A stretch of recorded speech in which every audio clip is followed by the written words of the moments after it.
नमस्कार विद्यार्थी मित्र. परम करिअर अकॅडमी नाशिक आपणा सर्वांचं मी स्वागत करतो या ठिकाणी. आजचं जे काही लेक्चर आहे ते चालू घडामोडी ह्या विषयावरती मी बोलीन. आता महाराष्ट्र लोकसेवा आयोगाकडनं जी 2019 मध्ये जाहिरात आली आणि त्याचा पेपर पुढे 2020 मध्ये होणार होता, परंतु कोविड-19 मुळे व इतर काही गोष्टींमुळे ती परीक्षा पुढे ढकलण्यात आली. त्याचबरोबर संयुक्त पूर्वपरीक्षेचा देखील आपण सर्वजण अभ्यास करत होतात, परंतु कोविड-19 मुळे तीही परीक्षा पुढे ढकलली गेली. आता या सर्व दोघं तिघही परीक्षांचा आपण अभ्यास सर्वजण करतात. आज जो काही मी टॉपिक या ठिकाणी निवडलाय तो चालू घडामोडीचा अभ्यास कसा करावा किंवा काय अडचणी येत आहे त्यामध्ये आणि त्या अडचणींना सामोरं जात असताना आपण काय त्यामध्ये बदल कराल आणि मार्क्स कसे मिळवता येतील या संपूर्ण गोष्टीचा अभ्यास आपण आजच्या लेक्चरमध्ये करणार आहोत. आता बघा, जसं की करंट अफेअर्सच्या ज्या काही ह्या सिरीज आहेत की 2019 पासून मार्च 2020 पर्यंत आपण जवळपास मागच्या वर्षाचं एक वर्षभराचा अभ्यास आणि त्याचबरोबर 2020 मधील ते चारही महिन्यांचा अभ्यास आपण इथे बघणार आहोत. आता हा संपूर्ण अभ्यास करत असताना की आपल्याला बऱ्याच वेळा प्रश्न पडतो की सर, चालू घडामोडीचा अभ्यास करत असताना तो नेमका त्या महिन्यातील की त्या वर्षभरातल्या घडामोडी ज्या परीक्षा भूमिक परीक्षेला त्यावरती जास्त फोकस असतो किंवा ते टॉपिक्स विचारली जातात किंवा आम्हाला मार्क्स तिथनं कसे मिळवता येतील, तर ह्या संदर्भातील जे काही कंटेंट्स असतील त्यावरती आपण आज बघूयात, त्याचा अभ्यास करूयात. आता का पहिली गोष्ट म्हणजे काय, तर राज्यसेवेचा अभ्यास करत असताना सगळ्यात महत्वाची बाब म्हणजे की आपण मी मगाशीही बोललो की चालू घडामोडीचा अभ्यास कसा करावा, इथं बरेचसे प्रश्नचिन्ह निर्माण होतात. मग आता याच्यामध्ये नेमके कोणकोणते कंटेंट्स असतात, कोणकोणते असे घटक आहेत की ज्या घटकांवरती आपण फोकस करणार आहोत. आता बघा की इथे दिलेले की चालू घडामोडीचा अभ्यास करत असताना बघा, सगळ्यात महत्वाची बाब म्हणजे हे समजून घेण्यासाठी राज्यसेवा पूर्व परीक्षा अथवा संयुक्त पूर्व परीक्षा या दोघही परीक्षेचे आयोगाच्या मार्फत झालेली जी काही पेपर्स आहेत, ज्याला आपण प्रिव्हियस इयर क्वेश्चन पेपर म्हणतो, तर ती 2013 पासून ते 2019चा जो पेपर झालाय दोघही परीक्षेचा, तर ती आपण सुरुवातीला बघा व्यवस्थित आणि बघत असताना त्याचा एक छानपैकी चार्ट बनवा. तो चार्ट बनवत असताना आता जसा की तो चार्ट मी पुढे दाखवीनच तुम्हाला उदाहरणार्थ. आता हा चार्ट बनवत असताना त्यामध्ये लक्षात यायला पाहिजे की आपल्याला प्रत्येक कोणकोणते कंटेंट त्यामध्ये घ्यायची किंवा कोणकोणत्या कंटेंटचा आपल्याला घटकांचा अभ्यास करायचा आहे. आता हा संपूर्ण ट्रॅक समजून घेण्यासाठी प्रिव्हियस इयर क्वेश्चन पेपरवरती आपल्याला जास्तीत जास्त लक्ष केंद्रित करावं लागेल. म्हणजेच काय, तर आंतरराष्ट्रीय घडामोडीवरती क्वेश्चन्स विचारली जातात, राष्ट्रीय घडामोडींवरती क्वेश्चन्स आपली विचारली जातात, प्रादेशिक काही घटना असतात त्यावरती देखील आयोगाचे बरेचसे क्वेश्चन येऊन गेले. त्याचबरोबर अर्थकारण असावं, समाजकारण असावं, राजकारण असावं, क्रीडा क्षेत्रातील घडामोडींचा अभ्यास असावा. त्याचबरोबर सगळ्यात महत्वाची बाब जर आपण बघितली की एकूण महत्वपूर्ण सगळ्यांचा अभ्यास करत असताना एकूण ह्या विषयांचा जो काही आपण मागील प्रिव्हियस इयर क्वेश्चन पेपरचं जर लक्षात घेतलं तर त्यामध्ये क्वेश्चन्स ही क्रीडा घडामोडीवरती आहेत, त्याचबरोबर विज्ञान तंत्रज्ञानावरती आहेत, त्याचबरोबर सगळ्यात महत्वाचं म्हणजे काय, तर आपण जो काही अभ्यास करत असताना विज्ञान तंत्रज्ञान त्याचबरोबर अंतरिक्ष घडामोडी आहेत, पर्यावरण व कृषी हा घटक आहे, की असे बरेचसे वेगवेगळे घटक आहेत की या संपूर्ण घटकांवरती क्वेश्चन आपल्याला विचारली जातात. आता बघा की याचा अभ्यास करत असताना की जे वेटेज, आता चालू घडामोडी हा विषय जर आपण बघितला की जीएस मधील प्रत्येक विषयाशी या चालू घडामोडीचं नातं आहे. मग तुम्ही इतिहास घ्यावं, भूगोल हा विषय घ्या, अर्थशास्त्र आहे किंवा पर्यावरणशास्त्र आहे, कृषी आहे, त्याचबरोबर महत्वपूर्ण जनरल सायन्सचा विषय असावा.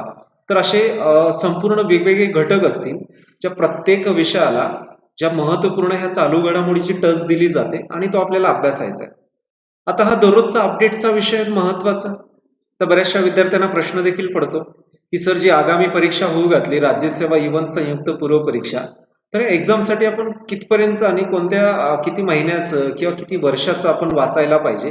तर नक्कीच लक्षात घ्या की जोपर्यंत प्रिव्हियस इयर क्वेश्चन पेपरचा अभ्यास आपण प्रॉपर करत नाही तोपर्यंत आपल्याला कळत नाही की आयोगामार्फत झालेल्या पेपरातनं आपल्याला लक्षात येईल की मागील जवळपास एक वर्षभरातल्या घडामोडी अथवा एक 1.5 वर्षभरातल्या घडामोडींचा अभ्यास जो आहे तो परीक्षेमध्ये विचारला जातो. आता हे नेमकं काय, कशा कोणत्या टॉपिकवरती विचारलं जातं किंवा तुम्ही महत्वाचं म्हणजे काय, तर तिथे कोणकोणत्या घटकांवरती जास्त आपण फोकस कराल, जेणेकरून आपल्याला जास्तीत जास्त कमी वेळामध्ये तो अभ्यास एक चांगला होईल आणि त्याच्यावरती काय तर आपल्याला मार्क्स मिळवता येतील. हा सगळ्यात महत्वाचा पहिला विभाग. आता बघा, याच्यात अभ्यास करत असताना की बरेचसे असे टॉपिक्स किंवा बरेचसे असे प्रश्नचिन्ह निर्माण होतात की why, what, how, when, where आणि हू. म्हणजे प्रश्नचिन्ह आहे आपल्या समोर की नेमकं काय वाचावं आणि काय स्किप करावं. तर चालू घडामोडी म्हटल्यावरती खूप सारे घटक आहेत की त्याच्यातनं आपल्याला कोणकोणते घटक वाचायचे आहेत की जे आपल्याला भरभरून मार्क्स देऊ शकतील. तर बघा, लक्षात घ्यायचं की बऱ्याच वेळा आपल्याला टेन्शन्स देखील येतात. मग ह्या सगळ्यांचा विचार करून आपल्याला जास्तीत जास्त मार्क्स मिळवण्यासाठी इथं लक्षात घ्या तुम्हाला की अभ्यास एक नियोजनबद्ध आणि तो एक व्यवस्थितरित्या वेल प्लॅनिंगनं तो करणं आहे. यासाठी मगाशी बोललो मी की प्रिव्हियस इयर क्वेश्चन पेपर. आता बघा, चालू घडामोडी ह्या विषयाच्या बाबतीत बोलायचं झालं तर चालू घडामोडी हा विषय अभ्यासत असताना तो इतका विस्तीर्ण आहे की काय वाचावं आणि काय वाचू नये हे सुरुवातीला अभ्यास करत असताना आपल्याला कळतच नाही. तर बऱ्याच वेळा काय होतं, तिथे आपल्याला ट्रॅक सापडत नाही, आपला जो रस्ता आहे, आपला जो मार्ग आहे की ज्याला आपल्याला जिथपर्यंत पोहोचायचंय आणि तिथून आपल्याला मार्क्स मिळवायचे, तर हे बऱ्याचशा अंशी काय होतं तिथे क्लिअर होत नसल्यामुळे या अडचणी निर्माण होतात. मग अशा अडचणींवरती मात करून त्याचा एक प्रॉपर वेळ बघा, अभ्यासाची वेळ बघा की तुम्ही जीएसचा एखादा विषय दिवसभरातनं करतात.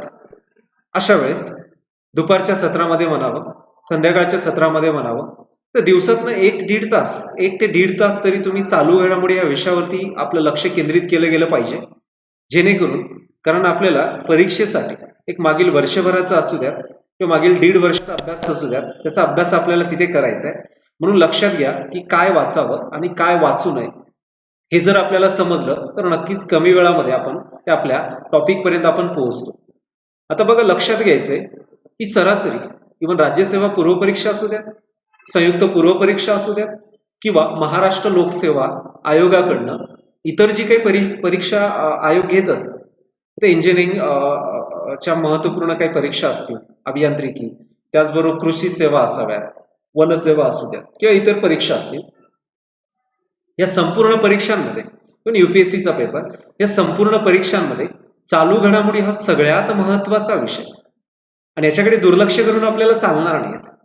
कारण अगदी आपण दररोजचे जे काही न्यूजपेपर वाचतो किंवा दर्जेदार असे काही बुलेटिन्स असतील, काही महत्वाची पुस्तकं असतील, तर आपण न्यूज बघत असणार, चर्चा करत असतो, पेपरातनं वाचत असतो, हे सगळं आपल्या काही महत्वाचे स्रोत आहेत आणि याच्याद्वारे हा अभ्यास आपला जो आहे तो होत जातो. आता हा पूर्वपरीक्षेचा जर विचार केला, राज्यसेवेचा इव्हन संयुक्त पूर्वपरीक्षेचा, तर सरासरी चालू घडामोडी या टॉपिकवरती 15 ते 16 प्रश्न जी आहेत ती विचारली जातात. आता ही 15 ते 16 प्रश्न म्हणजे काय, तर एखाद्या घटकावरती नव्हे तर विविध घटकांवरती ती विचारली जातात. मगाशी मी त्या घटकांची नावं इथे घेतलीच. आता बघा, पूर्वपरीक्षेत सदर विषयावरती जास्त प्रश्न विचारले जातात, जे मगाशी मी बोललोच 15 ते 16 प्रश्न. परंतु बघा, हा घटक चालू घडामोडी हा विषय मुख्य परीक्षेत देखील चालू घडामोडी हा विषय स्वतंत्र त्या सिलेबसमध्ये जरी नसला, परंतु मात्र विविध विषयांशी निगडीत बरेचशा क्वेश्चन्स त्यावरती विचारले जातात की जसं की आपण जर उल्लेख केला की महत्वपूर्ण याचा अभ्यास करत असताना मग मुख्य परीक्षेतील काय विषय असतील, जीएस मधले राज्यसेवेतले 4 पेपर्स असतील, तो राज्यघटना आणि राजकारणाचा विषय, त्यावरचे बरेचसे कंटेंट हे करंट अफेअर्सशी निगडीत असतात. अर्थशास्त्राच्या बाबतीत जर बोलावायचं झालं तर तिथे देखील चालू घडामोडी तिथे टच दिली जाते. इव्हन भूगोल व पर्यावरणाचा विषय जर घेतला तर बरेचसे क्वेश्चन आपले चालू घडामोडीशी निगडीत तिकडे विचारली जातात. HR हा विषय महत्वाकांक्षी आहे की जिथे चालू घडामोडीवरती बरेचसे क्वेश्चन जे HR मध्ये देखील विचारले जातात. भारत सरकारच्या विविध योजना असतील, महाराष्ट्र शासनाच्या विविध योजना असतील, तर अशा योजनेवरती देखील चालू घडामोडी आणि त्यावरती भर दिला जातो, जो आपण पुढे चार्ट बघणारच आहोत, त्यामध्ये तो अभ्यास करणार आहोत. आता लक्षात घ्यायचंय की ज्या पुढे होऊ घातलेल्या ज्या परीक्षा आहेत किंवा 2020-21 मध्ये ज्या होणार होत्या एक्झाम, ज्या आता पुढे 21 मध्ये होणार, तर या 21च्या परीक्षेला सामोरं जात असताना आपल्याला इतर विषयांना तर न्याय द्यायचा आहे, पण जो आपल्या दररोजच्या घडामोडीतले जे काही कंटेंट्स असतात, ज्याला आपण चालू घडामोडीच्या माध्यमातून ते कंटेंट आपण किंवा ते घटक आपण अभ्यासणार आहोत, ते तुम्ही अभ्यासलेली आहात, तर याचं एक प्रॉपर रीतीनं काढलेल्या नोट्स आपल्या ज्या असतील मागील, त्याला एक उजळणी करणं, दर्जेदार जे काही बुलेटिन तुम्ही वाचत आलात त्याच्या पुनश्च नोट्स रिवाईज करा. किंवा सगळ्यात महत्वाची जर आपण बाब बघितली इथे, तर आपल्या स्वतःच्या नोट्स ह्या तर कितीतरी चांगल्या अशा आपण जर काढलेल्या असतील तर त्याही वाचा, नक्कीच वाचा. आता सदर पूर्वपरीक्षेचा जर आपण अभ्यास बघितलं, त्यात हे कंटेंट किंवा त्यातील जे काही घटक आहे त्यावरती प्रश्न येतातच, पण मुख्य परीक्षेला जे विषय मगाशी मी बोललो त्याच्यावरती देखील बरेचसे क्वेश्चन आपल्या काय तर विचारले जातात. आता रोज जर आपण बघितलं की तुम्ही वाचत असणार, न्यूजपेपर वगैरे वाचत असणार, तर रोज कमीत कमी पेपर जे आहे ते वाचन जे करणं आहे, किंवा मासिक असतील हे न्यूजपेपर आहे याचं नियोजनबद्ध जवळपास तो 30 मिनिटं असतील किंवा 1 तासाचा वेळ असेल, तो त्या ठिकाणी तो वाढवायचा आहे हळूहळू पुढे. तो करत असताना वेळ वाढवायचा आहे त्याच्यामध्ये, हे सगळं आपण कराल. परंतु बघा, लक्षात घ्यायचंय की चालू घडामोडीचा अभ्यास करत असताना आपण बऱ्याच वेळा काय तर वाचतो आणि ती नोटबुक बाजूला ठेवतो.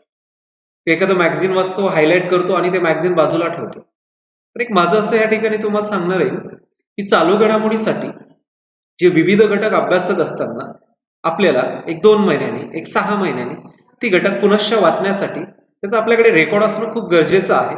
आणि म्हणून बघा, चालू घडामोडीचा अभ्यास करत असताना एक स्वतंत्र नोटबुक तयार केली गेली पाहिजे. आणि त्या नोटबुकवरती जी महत्वाची आयोगाच्या झालेल्या प्रश्नपत्रिकांच्या विश्लेषणाच्या अनुभवातनं आपल्याला मार्क्स मिळवून देतील अशा घटकांची नोट्स काढणं खूप गरजेचं आहे. जे रोजच्या रोज काय करायचं, आपल्याला त्यावरचे टिपन्स काढायचे आहेत आणि एक सर्वाधिक जास्त त्याचा आपल्याला काय तर त्या परीक्षेतून ज्या पुढील तुम्ही पेपर्स देणार आहात त्यातून मार्क्स मिळवण्यासाठी खूप महत्वाचा फायदा होणार आहे. आता बऱ्याच वेळा आपण की अभ्यास करत असताना काय करतो की बऱ्याच वेळा काही चुका होतात. पेजच्या पेज उतरून काढणं हे थोडंसं चुकीचं होईल. त्याचबरोबर ते पेजच्या पेज लिहून काढणं हे देखील थोडंसं चुकीचं होईल. त्यामुळे मुद्देसूद आपल्याला पॉईंटशीर नोट्स काढत चला.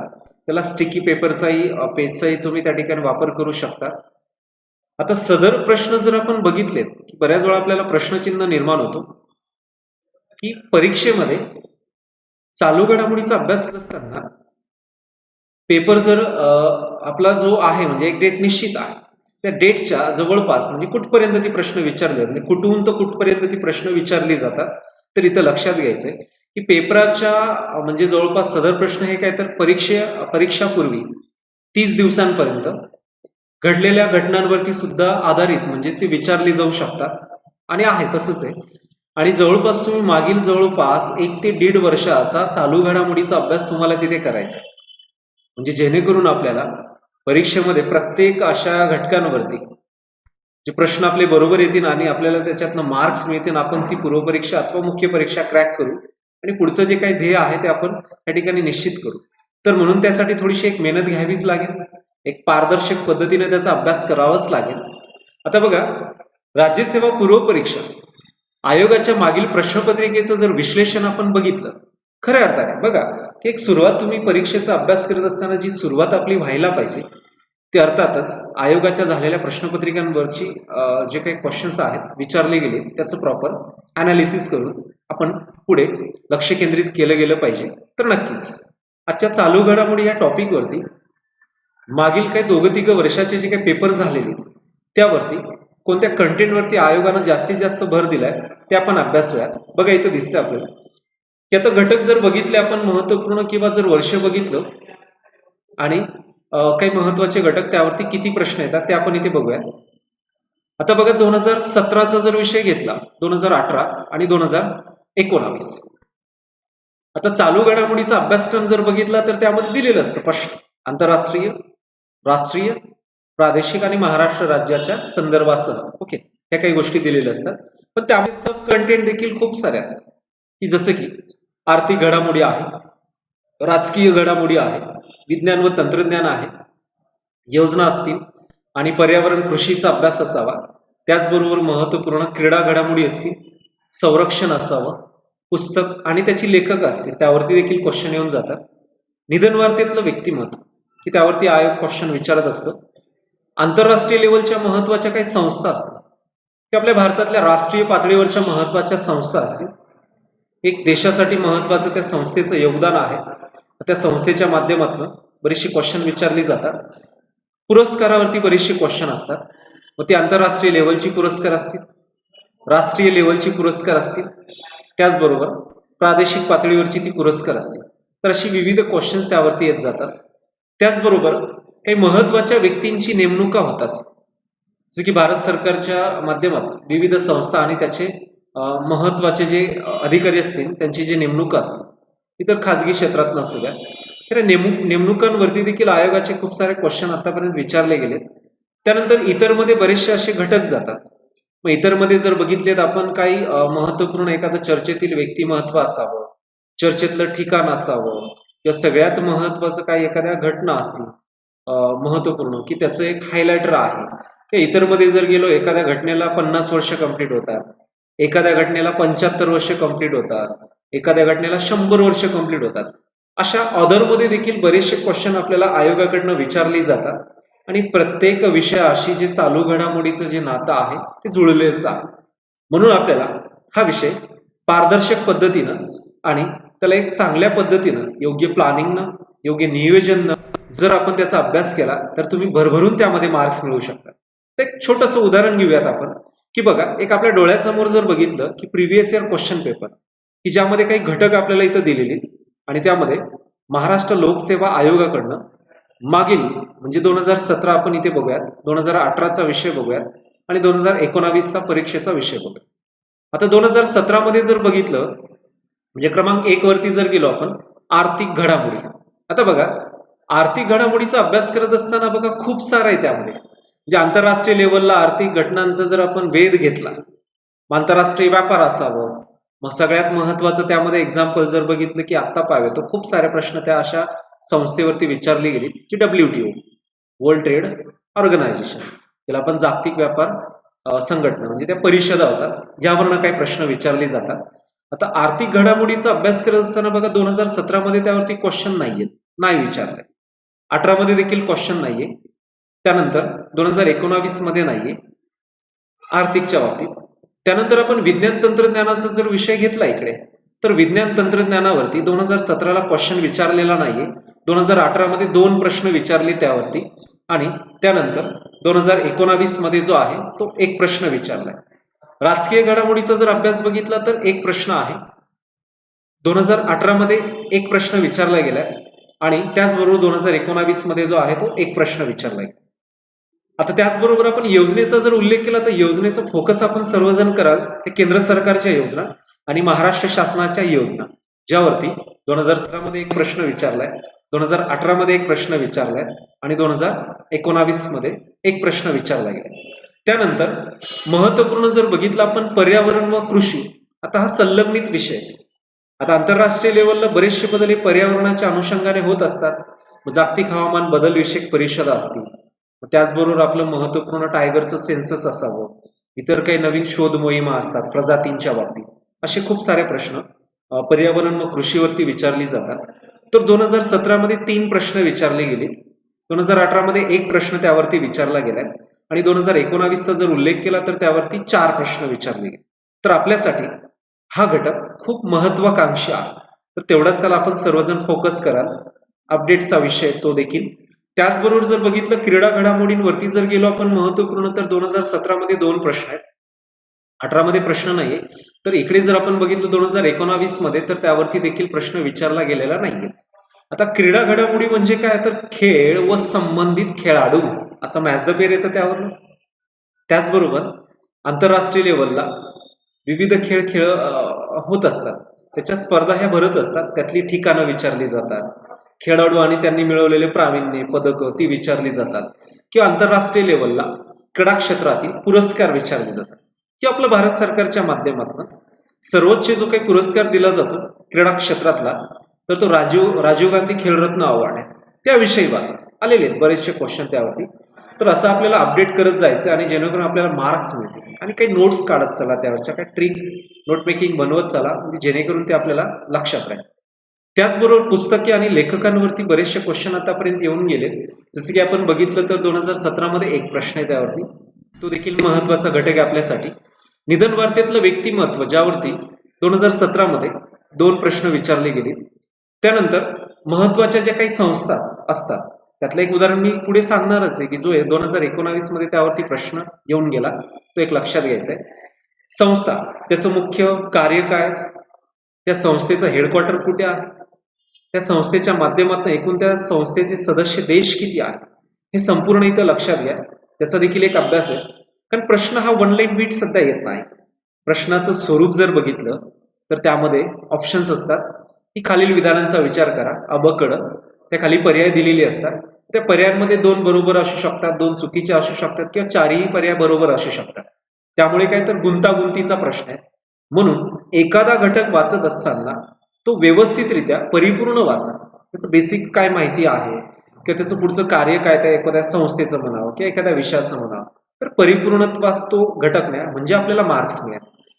आता त्यानंतर जर बघितलं, पुरस्कार हे आंतरराष्ट्रीय लेवलवरची, राष्ट्रीय पातळीवरची आणि प्रादेशिक पातळीवरची विचारली जातात. त्यामध्ये 2018 मध्ये पुरस्कारांवरती जर बघितलं आपण तर 2 प्रश्न आहेत. त्यानंतर 19 मध्ये 1 प्रश्न. नेमणुका. तर नेमणुकांमध्ये लक्षात घ्यायचं की विविध पदांवरती जी व्यक्ती नेमली जातात आणि आज विविध भारतातल्या संस्था असतील, आंतरराष्ट्रीय पातळीवरच्या संस्था असतील आणि जिथे त्या व्यक्तीची निवड केली जाते, ती जबाबदारी सोपवली जाते, तर त्या व्यक्तीच्या बद्दलची माहिती आपल्याला इथं लक्षात घ्यायची. अगदी एज्युकेशन असावं, त्यांचं मूळ निवासस्थान म्हणजे ते शहर किंवा त्या राज्यातनं ते बिलॉंग करतात किंवा त्यांनी केलेलं काम असावं आधीचं. या सगळ्या गोष्टीचा एक धावता आढावा घेणं खूप गरजेचं आहे. आणि इतर मध्ये बरेचसे क्वेश्चन असतात. तर लक्षात घ्या, चालू घडामोडीवरती जवळपास प्रत्येक एक्झाममध्ये, राज्यसेवा इव्हन संयुक्त पूर्व परीक्षा, तर 15 ते 16 क्वेश्चन्स त्यावरती काय तर विचारले जातात. मगाशी मी सांगितलं की बघा, एक संस्थेविषयी इथं दिलेलं महत्वाचं, तर ब्रिक्स शिखर परिषदांबाबत जोड्या जुळवा. तर याच्यात लक्षात घ्यायचे की आत्ता पाहतो ब्रिक्सच्या ज्या काही कॉन्फरन्स झाल्या त्यावरती त्यांनी मॅच द पेअर साठीचा एक महत्वाचा क्वेश्चन सांगितलाय. आता लक्षात घ्यायचे की 2014चा जर विषय आपण घेतला महत्वपूर्ण, 2015, 2016, 2017, 2018, तर असं त्यामध्ये काय केलंय त्यांनी की महत्वपूर्ण त्या परिषदा विचारल्या की 2014 मध्ये, 2015 मध्ये आणि 2016 मध्ये या परिषदा कुठे कुठे झाल्या आणि त्या संदर्भातील अभ्यास इथे विचारला. आता ब्रिक्स संदर्भात आपल्याला माहिती पाहिजे की ब्रिक्सचा फुल फॉर्म जर बघितला तर तो ब्राझील, रशिया, इंडिया, चायना आणि त्याचबरोबर 2010 मध्ये साऊथ आफ्रिका त्यामध्ये इन झालाय. मग आता 2019 ची जर परिषद बघितली तर ती एकाटेरिनबर्ग इथे पार पडली 2019 मध्ये आणि पुढे त्या होत गेल्या. आता हा ब्रिक्स समूहाचा हा गट आहे, त्याचं वैशिष्ट्य, उद्दिष्ट म्हणावे, त्याचे हेडक्वार्टर्स आहेत महत्वपूर्ण, म्हणजे हेडक्वार्टरच्या संदर्भातली माहिती. त्याचबरोबर प्रत्येक परिषदांमध्ये वेगवेगळ्या पद्धतीनं त्या ठिकाणी काय तर चर्चा केली जाते. संपूर्ण ब्रिक्स समूहातील महत्वपूर्ण जी राष्ट्र आहेत ती त्यामध्ये सामील होतात आणि त्या ठिकाणी ती जी महत्वाची समिट आहे, जी महत्वाची कॉन्फरन्स आहे ती होत जाते 2019 ते 2000 जवळपास 19 पर्यंत. आता 20ची जी काही कॉन्फरन्स होती ती कोविडमुळे काय तर त्या ठिकाणी ती कॉन्फरन्सच्या माध्यमातून म्हणा आणि काही याच्यातनं ती पोस्टपोन करून पुढे ढकलण्यात आली. आता 2009ची जी होती महत्वपूर्ण कॉन्फरन्स एकाटेरिनबर्ग म्हणजे रशियामध्ये पार पडली. त्याचबरोबर 2010ची जी काही महत्वाची परिषद पार पडली ती ब्राझीलमध्ये पार पडली. 2011ची जी काही महत्वाची परिषद पार पडली होती ती सानिया म्हणजे चीन ह्या देशामध्ये, 2011ची जी होती ती सानिया चीनमध्ये पार पडली. 2012 मध्ये आपल्या भारतामध्ये नवी दिल्लीला ही परिषद आयोजित करण्यात आली होती. तर या परिषदेमध्ये देखील बऱ्याचशा गोष्टींवरती चर्चा झाल्या, इव्हन सगळ्याच कॉन्फरन्समध्ये. त्यानंतर 2013 मध्ये त्या ठिकाणी साऊथ आफ्रिकेमध्ये ती परिषद 2012 जसं भारतामध्ये, 2013 मध्ये साऊथ आफ्रिकेमध्ये ती पार पडली. 2014 मध्ये जर बघितलं तर ती आहे महत्वाचं फोर्टलेझा, ब्राझील ह्या देशामध्ये आयोजित करण्यात आली होती. 2014ची ब्राझीलमध्ये, तर 2015 ओफा रशियामध्ये. त्यानंतर 2016ची जर बघितली तर ती आहे महत्वाची भारतामध्ये आयोजित करण्यात आली, ती गोवा ह्या ठिकाणी ही परिषद महत्वपूर्ण, बरेचसे विषय चर्चिले गेले. आणि 17ची जर बघितली तर ती चीनमध्ये आहे. तर याच बरोबर अभ्यास करत असताना 2018ची देखील पुढे साऊथ आफ्रिकेमध्ये पार पडली आणि 19चा जर विषय घेतला तर ती देखील महत्वाकांक्षी जी परिषद आहे जी ह्या ब्रिक्स समूहाच्या माध्यमातून 2019ची जर बघितली आपण तर ती आहे ब्राझीलमध्ये. तर अशा विविध परीक्षांमध्ये ही जी काही क्वेश्चन विचारली जातात, जसं की आपण आता मगाचा जो विषय घेतला परीक्षेच्या संदर्भात, ब्रिक्स शिखर परिषदांबाबत जोड्या लावा, त्यात दिलंय त्यांनी 2014, 15, 16, 17 ते 18 असं 5 ऑप्शन दिलेत आणि इकडे त्याचं ठिकाण दिले. तर बघा, लक्षात घ्यायचं की हा एक प्रश्न मी तुमच्या डोळ्यासमोर ठेवला. असे इव्हन भरपूर साऱ्या संस्था आहेत, परिषदा होत असतात. तर या सगळ्या परिषदा कुठे होत आहेत ते ठीक आपल्याला माहिती पाहिजे. तिथे प्रमुख अतिथी त्या देशांचे राष्ट्रप्रमुख असतील किंवा एक घोषवाक्य असतं त्या महत्वाच्या एखाद्या परिषदेचं, किंवा नवीन विशेष अशी चर्चा होते त्याच्यावरती. तर अशा काही महत्वपूर्ण जे काही टॉपिक्स आहेत, असे काही घटक आहेत, हायलायटर पॉइंट्स आहेत, ते आपण नक्कीच त्याच्या नोट्स काढल्या गेल्या पाहिजे आणि ते अधोरेखित केल्या गेल्या पाहिजे. म्हणून बघा, इथे प्रश्न जी विचारली गेलीत तर याच्यासाठी महत्वाचं आपल्यासाठी प्लॅटफॉर्म तेच आहे, प्रिव्हियस इयर क्वेश्चन पेपर. त्यावरनं हे आपल्याला लक्षात येणार. आता बघा, जवळपास मागच्या 1.5 वर्षाचा अभ्यास करत असताना आपण बघा, इथून पुढचे जे काही युट्यूबवरचे जे काही लेक्चर्स असतील ती आपल्याला आता त्या महिन्याचे चालू घडामोडीवरील जे काही घटक आहेत त्यावरती मी इथे लेक्चर्स घेणार आहेत.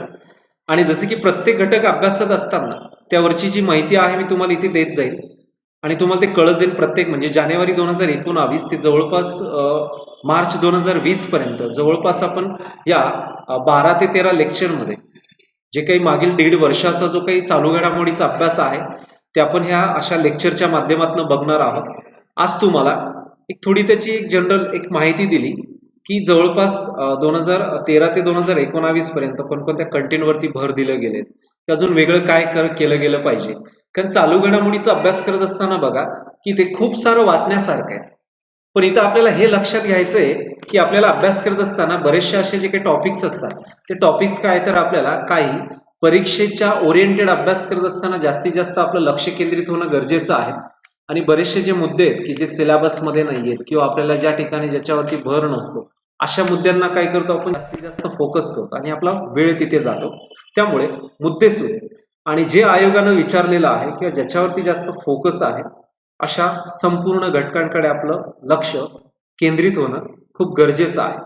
तर इथून पुढचे देखील आपल्याला लेक्चर सगळे मिळत जातील परम करिअर अकॅडमीच्या माध्यमातून. इतर विषयाचे देखील लेक्चर्स आपल्याला मिळतील. पण चालू घडामोडी ह्या टॉपिकवरती जे काही आपण आता ह्याची सुरुवात जी काही केली गेली 2019 जानेवारी पासून तर जवळपास मार्च 2020 पर्यंत संपूर्ण अभ्यास जो आहे तो तुम्हाला ह्या सगळ्या पुढील लेक्चरच्या माध्यमातून मिळत जाईल. छान आपण सर्वजण अभ्यास कराल, खूप सारे मार्क्स आपल्याला मिळतीलच परीक्षेमध्ये. ते योग्य नियोजनातनं हे सगळं काही साध्य होणार आहे. तर नक्कीच परम करिअर अकॅडमीचं जे काही युट्यूब चॅनल आहे ते तुम्ही इथून पुढे जे काही लेक्चर्स तुम्हाला मिळत जातील, म्हणजे चालू घडामोडी हे जे आजचं पहिलं लेक्चर आहे, इथून पुढील लेक्चर्स देखील आपल्याला संपूर्ण हे युट्यूबच्या माध्यमातून मिळत जातील. यासाठी जे काही परम करिअर अकॅडमीचं युट्यूब चॅनल आहे ते त्या ठिकाणी सबस्क्राईब करा व वेळोवेळी आपल्या परम करिअर अकॅडमीच्या नोटिफिकेशन मिळवण्यासाठी बेल आयकॉनवरती क्लिक करा, म्हणजे जेणेकरून आपल्याला संपूर्ण जी प्रत्येक विषयाची जी काही माहिती आहे ती मिळत जाईल. आणि याच पुढील राज्यसेवेच्या अनुषंगाने परीक्षाभिमुख जे काही चालू घडामोडीवरचे जे काही फोकस केले गेले जे टॉपिक्स जे लास्टच्या एक्झाममध्ये विचारले गेले प्रश्न असतील किंवा जी घटक असतील त्या माध्यमातून आपण प्रत्येक लेक्चरमध्ये तुम्हाला सगळ्यांना फायदा होईल असे घटक आपण इथे अभ्यासणार आहोत. तुम्ही देखील तुमच्या पद्धतीने तो अभ्यास सुरूच ठेवा. आपल्या सर्वांना पुढील परीक्षेसाठी भरभरून मार्क्स मिळवण्यासाठी परम करिअर अकॅडमीच्या वतीने खूप साऱ्या शुभेच्छा तुम्हाला प्रदान करतो. पुढील लेक्चरला आपण चालू घडामोडी ही सिरीज कंटिन्यू ठेवूयात असंच. तर नक्कीच आपण सर्वजण ती जॉईन कराल, बघाल आणि त्याचा अभ्यास देखील कराल. खूप खूप शुभेच्छा. धन्यवाद.